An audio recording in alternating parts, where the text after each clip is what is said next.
New questions.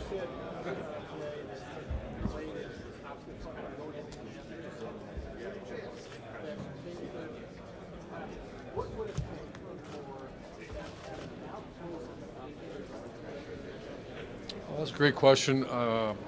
Probably not prepared to talk about that right now. I think if he just plays better, it's no different than who's going to be our middle linebacker right now. You have Tuff Worland, Baron Browning,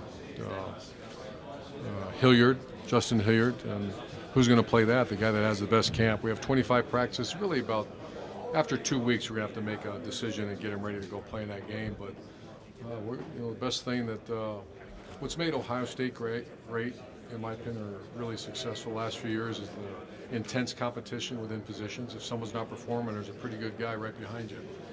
And that's what I hope to have happen in training camp. Do you think Tuff will be ready for the opening camp? I mean, no, not the opening camp. Yeah. No. When do you think? What's your timeline? I mean, if I needed him to be, probably would be. That's how his name is pretty indicative of what kind of kid he is. But I anticipate he'll be ready early in the season.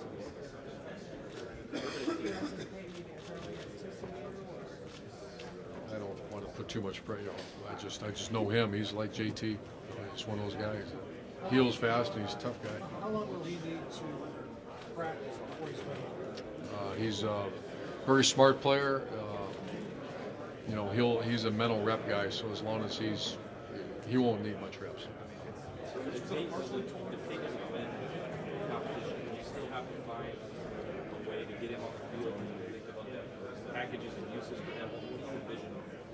Well, we always, and I do it multiple times during the year, I list the top 20 players on offense in order. And then I hold it over the coaches' heads to make sure those guys are playing. If Tate doesn't play well, no, we don't. But if he's one of our best players, you have to find a way to get him in the game. And we have all kinds of ideas. And a guy like that's easy to get in the game. There was so much talk just about Dwayne and Joe in the spring. What is Tate doing? What did he give you in the last 15 years? The greatest compliment and the common denominator of every great player I've ever coached is competitive spirit. And that's what made Tebow. That's what made Alex Smith. JT Barrett. I'm just giving you the example as a quarterback. I see that in Tate Martell. And so does our strength coach. I see a guy that refuses to lose, and that's very appealing to a coaching staff. Urban, you said you had ideas for Tate. Does that change at all when he's not your starter, he's a number two, and the guy behind him is a true freshman who's coming off the knee injury? You're not going to use him as much as you had hoped to before you lost him. Well, I've had thoughts about punt returner. I've had all that, but you're right. How do you jeopardize your whole program if you do that? So that exact conversation's been had 50, 60 times. How much can you really use him if he's the number two? And the number three is a true freshman coming off a bad knee injury.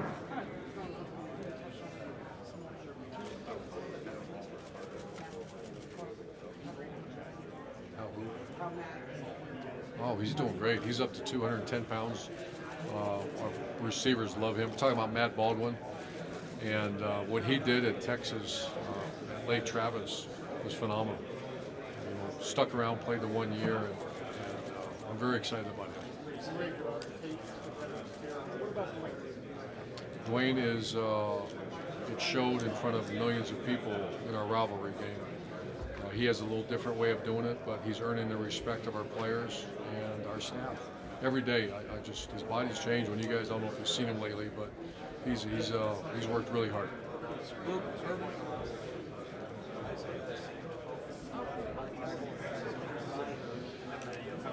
We have an idea, but I don't want to announce anything yet. I think during training camp, at some point, I'll let you guys know. But I don't want to get into Ryan Day, Kevin Wilson's business. And I'm letting them kind of organize that.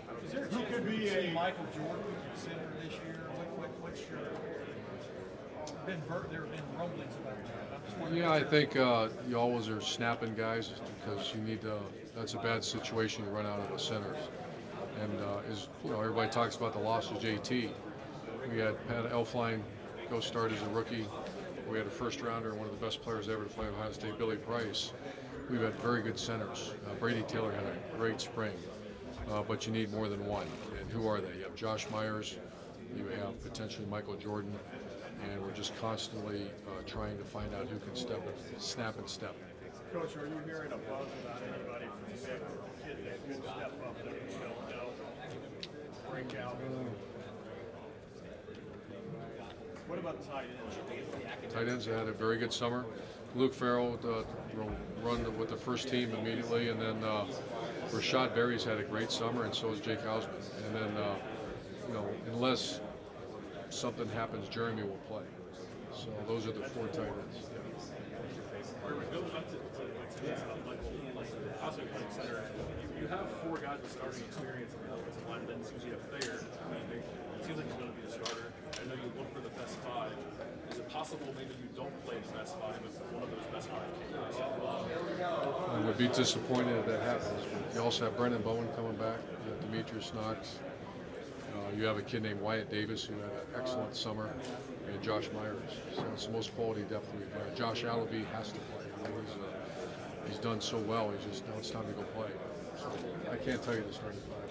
You had a career-shaping experience when you were at the Bowling Green, but now for Max Sports, when they have openings, they've seen their market kind of shrink because you're making so much money as an assistant coach.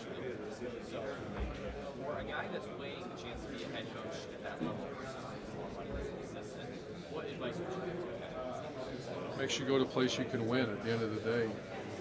That's really what matters. If you get stuck in a place that historically you can't win, you don't get support from the athletic director and the administration.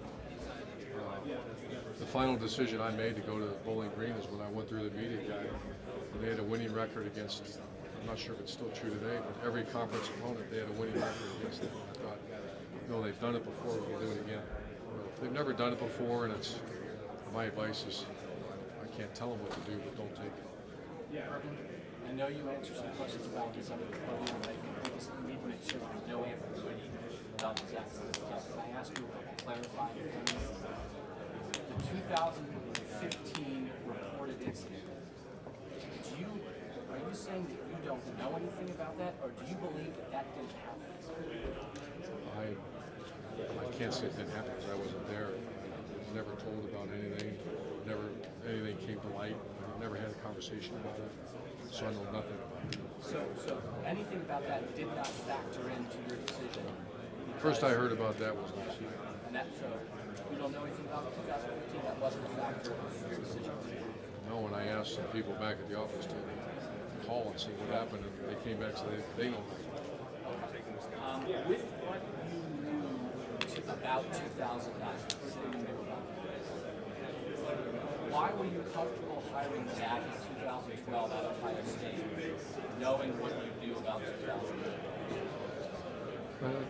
My comments about 09, obviously a long time ago, but whenever you get an accusation, contact your superior, you wait for, you find out what happened, and let the people do their jobs. And you let, I guess, the legal course run its course and find out and ask them because they're experts. They came back to me, we found out what happened according to both parties and according to everything. We met with them, there were no charges, everything was dropped. There was a very young couple, and I saw a very talented coach, and we moved forward. So, what you knew at the time and what you know now, do you believe that possibly it was a mistake to have Zach Smith around your players for 6 years, given where we are today? If I did, I would have made a change, or I would not have done it. So obviously, I made a decision that we were going to move forward with other staff. And I understand, I know you don't want to talk about this all day. This is Just in the end, do you have any regrets about how you handled any of this, or how Ohio State handled any of this along the way? Because it's about Zach, but it's also about you and the university as well. Oh, sure. No, and more importantly, my superiors we handled it the right way. In our opinion, once again, there's going to be, I've been down that road. Why didn't you do this? Why didn't you do that? It's a very personal matter. Domestic issues are a lot of he said, she said, and I care about people. We care about people as they move forward. So after now digesting it, praying on it, going through the typical conversations with the few people I have, whatever time of day it is, I think we handled it right. You said this morning it's going to be the end of the week until you make a move. From a general perspective, what have you learned about Brian Hartline when he's been around the program? Because he's not a guy you coach. He's got potential to be an excellent coach. He's, you know, you worry about NFL guys. I hate to lump them like that because you're labeling people. But NFL guys, hey, go make coffee. Hey, draw these scout team cards. Hey, make sure this guy's lined up. Make sure this guy's going to class. Check his, you know, and they roll their eyes at you. You know, Brian Hartline is, I want to say 9 years in the National Football League. Wonderful guy, works his tail off. So Brian Hartline is a very important part of our staff. I think he's very appreciated.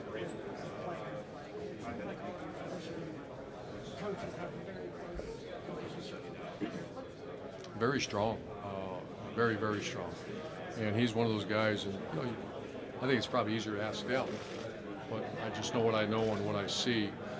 And that the NFL is instant credibility, especially for a guy that's a made player. You know, Brian Hartline, I've studied Brian Hartline. You know, Mike, his brother, was on my staff too. I just really, a lot of respect for that family. And he was a guy that, the reason he survived 9 years, he outworked everybody. It wasn't because he was a 4.2 40 guy or you know, some specimen athletically. So a lot of respect for him, and so do our players. The question, you know, he's never been an active recruiter, like on the road, things like that. How much do you weigh that? What you're looking at? I weigh everything. That's job number one. Is not to coach your receivers. It would be to bring in quality student athletes. That's the number one job of a position coach in college at Ohio State. Are you able to do that this time? Strict. Are you able to like the scope that you have? I'm not concerned about it. This is a very unusual situation. I've not been in this situation before, but I am not one bit anxious about moving forward. Not one bit. I'm very confident about our staff, and really what makes the situation unique. This is the most mature group of receivers I've ever had. 30 years of being around the game. You know, and when I say that, I mean academically, socially, and then in this weight room. Usually, well, once again, you hate to label guys, but receivers used to watch them. These guys are the leaders of the team right now. So,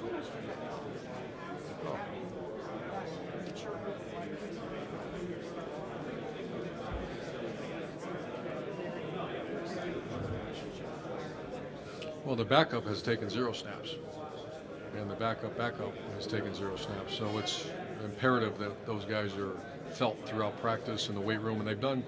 We checked off the box. Spring practice, checked the box off. Off-season summer program, check the box off. They've done their job. Now it's training camp. What is your biggest going into like August 3rd this weekend? What will be on your mind most? I mean, obviously, you got to name it. Receivers, but what will be on your mind most about your football team that you have to find out between now and September 1? Oh, there's a couple position battles that we have to find, but I'm so into this game is so about who's healthy and get your team to that first game prepared yet healthy, and I think that's a fine line. And I've never been more, along with our strength coach, more not concerned, but the efficiency is the word, and all the analytics that we use to find out, you know, are we putting a player in harm's way? Is the player properly stretched? You know, Mike Weber had a devastating injury. He wasn't right for 3 months after that. And those are things, that's the worst nightmare a coach can have. These guys work so hard. We just want to make sure that they're healthy and we do the right by them. You've been talking last week about how he values Terry's input and inspiration for his kids to run. With you, how has that changed? I mean, how much more valuable does that become on Shelley as you? I'm not saying you're older, but I mean, as you get further along the coaching career. You just said I was old.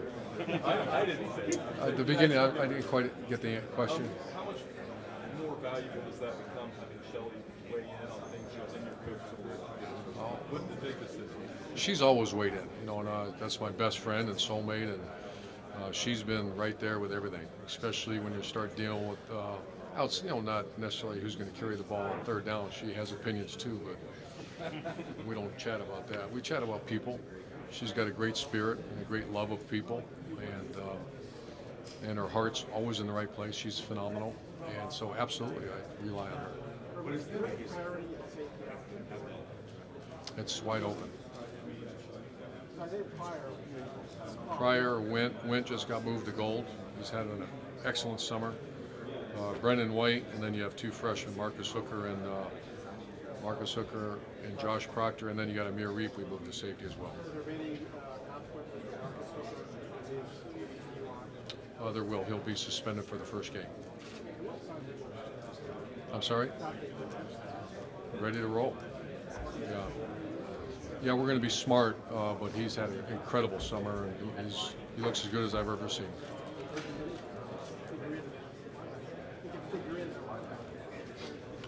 I count on him to be in that mix. We've talked about this kind of thing a lot in your time here, but Scott Frost comes back to Nebraska as an alum to a program that needs to get it right. Traditional power levels to get it right. You're not an alum, really, but we know your connections to Ohio State. When you're going back to a traditional power that needs someone to get it right for you, just do you feel an even greater responsibility? I know every coach wants to do the best job at every school, but when you have that connection like you did at OSU, like Scott does at Nebraska, do you feel an even greater responsibility? Well, first of all, I am a grad school. But yeah, it's a little bit of an overwhelming feeling that when you love your state, you love your university, and I consider Ohio State our university. And so it's a lot of responsibility. I can't speak for Scott, very impressive guy, and I remember recruiting him and coaching against him. But there's a little extra, to take a job.